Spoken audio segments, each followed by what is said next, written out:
Ah, Sam. You're the last to arrive. But now we're all here. Let's get to it. Recently, I received a number of strange mails that were apparently sent to me by none other than myself.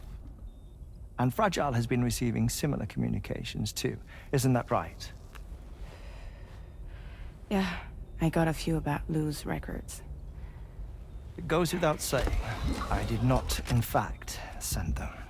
It's all very distressing and gave me palpitations. An especially concerning mail reached me not long ago.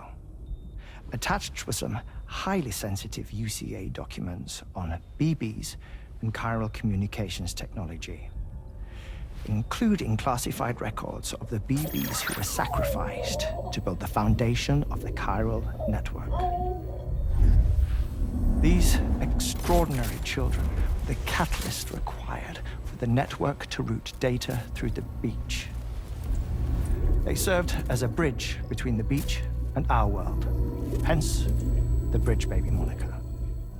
They were originally intended for the sole purpose of sustaining the chiral network. I'd like to discuss the implications of these records in my possession, but before that, I can tell you how Bridge Babies were developed in more detail, if you wish.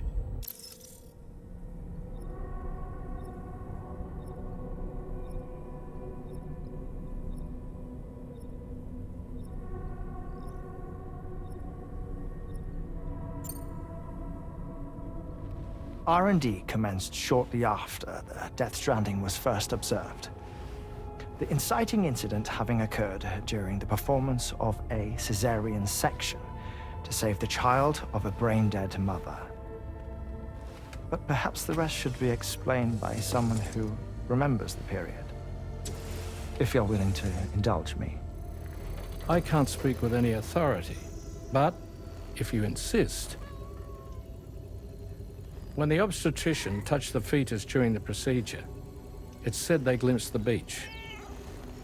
Subsequent research revealed that the unborn children of still mothers possessed a special connection to the place. While communications utilizing the beach had been theorized, the framework was incomplete. These children proved to be the missing link. Afterwards, development of the chiral network began in earnest, or so I'm told. Wait, I have a question. By all means. What about when I was put in Mexico on the grid? Or my work in Australia? Have I been condemning kids this whole time? Worry not, Sam.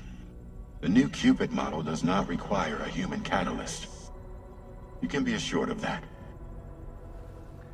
Bridget was president when this all began, and she wouldn't permit women to be deliberately rendered brain-dead in order to produce BBs.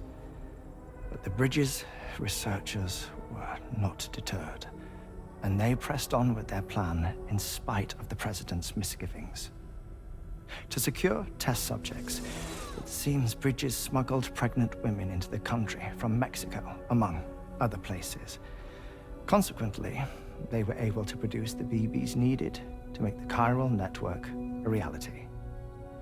And 4 years ago, the first Bridges expedition embarked on their journey. This is what I received from the sacrificial BBs.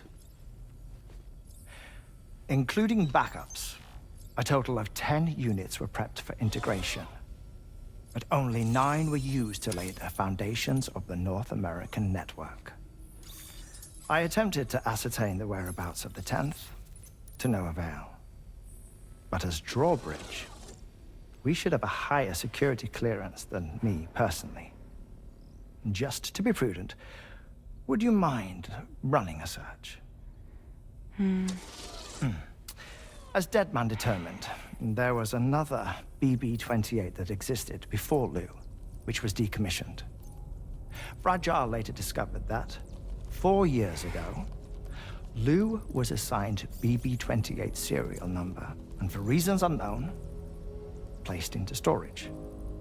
Now, the first expedition also set off 4 years ago, and they could surely have made use of another functional BB unit, yet again, for reasons unknown, Lou remained in storage. So did they have other plans for Lou? Was Lou deemed unsuitable for sacrifice? Or was Lou excluded from the mission for some other reason? Like what? Cardiac arrest imminent. 30 seconds remaining. Not finding anything here.